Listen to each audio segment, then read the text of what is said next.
Bonjour et bienvenue dans Émission Impossible où l'on vous dit tout sur la mobilité d'aujourd'hui ou comment se déplacer mieux en polluant moins. Comme à chaque fois, à l'heure où le prix du carburant s'enflamme et bat tous les records, les alternatives au pétrole ont la cote. La dernière innovation espagnole, remplir son réservoir d'un curieux liquide à base d'algues appelé très simplement algocarburant. En Finlande, en revanche, les fabricants de biodiesel sont contraints de prouver que l'huile de palme qu'ils utilisent est issue d'une filière durable et responsable. Et la voiture électrique dans tout ça? Eh bien, son bilan écologique dépendra de la manière dont sera produite l'électricité, bien sûr. Alors, y a-t-il vraiment une solution unique? Les utilisateurs du monde entier, eux, sont d'accord sur une chose. Des énergies alternatives, oui, mais attention, le prix à la pompe doit baisser.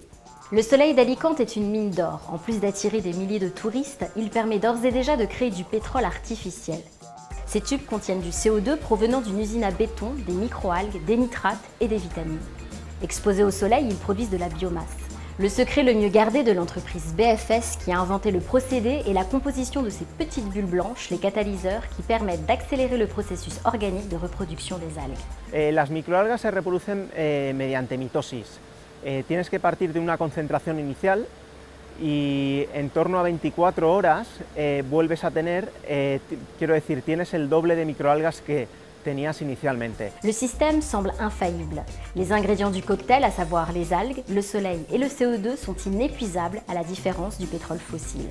En plus, le bilan énergétique est positif car au bout de la chaîne, l'usine aura consommé 25% de l'énergie produite. Pour couronner le tout, 99% de l'eau est extraite et réintroduite dans le système. De esta manera, el consumo de agua en la planta es prácticamente cero. La rentabilité du système s'appuie sur la vente du pétrole et de plusieurs produits à haute valeur ajoutée qui apparaissent lors de la réaction, comme le charbon actif ou les acides gras de type oméga 3.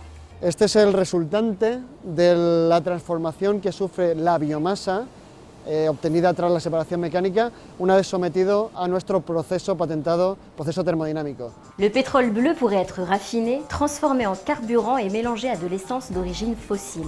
Le procédé est opérationnel depuis 1 mois et prêt pour être exploité à échelle industrielle. Premièrement, on n'a pas de compétition avec la chaîne alimentaire parce qu'on peut aller s'installer dans un désert, de préférence dans un désert où il y a du soleil. Nous, ce qu'il nous faut, c'est simplement du soleil.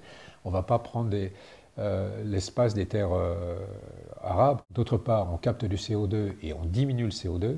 Selon les chiffres de BFS, après la combustion d'un baril de biopétrole, on aura évité l'émission de 938 kg de CO2 qui ne partiront pas en fumée dans l'atmosphère.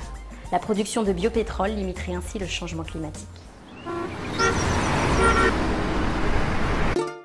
We are producing a renewable diesel, which is HVO, which stands for hydrotreated vegetable oil. Some of the raw material palm oil is coming from Southeast Asia. We know very much the origins of the biofuel raw materials that we are using, and we only work with the suppliers who are really committed to sustainable development, who are already certified or who are very far in the process of being certified.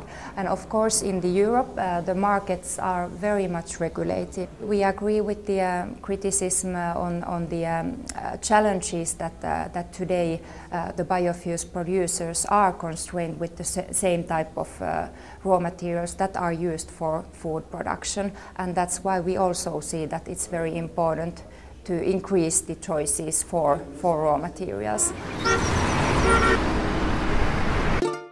Dans sa phase utilisation, un véhicule électrique n'émet pas de CO2, mais il consomme une certaine quantité d'énergie pour alimenter son moteur, de la prise à la roue. Dans la phase de production de cette électricité, alors nécessaire pour charger la batterie, les émissions de CO2 sont variables. Elles dépendent du mix énergétique du pays. Rouler en voiture électrique en Chine et en France a des impacts sur l'environnement très différents. Selon l'ADEME, le bilan carbone d'un véhicule électrique de type Fluence s'établit entre 12 et 20 grammes par kilomètre en France. Rappelez-vous que 80% de l'énergie consommée en France est de source nucléaire, considérée comme décarbonée. En Europe, avec le mix énergétique actuel, ce même véhicule aura un bilan de 60 à 100 grammes par kilomètre en moyenne. Il n'y a que dans les cas extrêmes de la Chine, en raison de l'utilisation massive de centrales à charbon, que le bilan du véhicule électrique s'alourdit et se situe entre 127 et 212 grammes par kilomètre.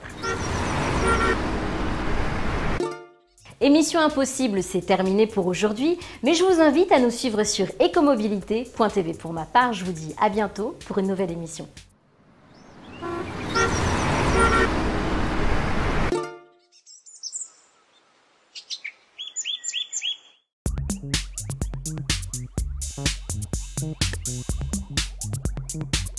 Thank you.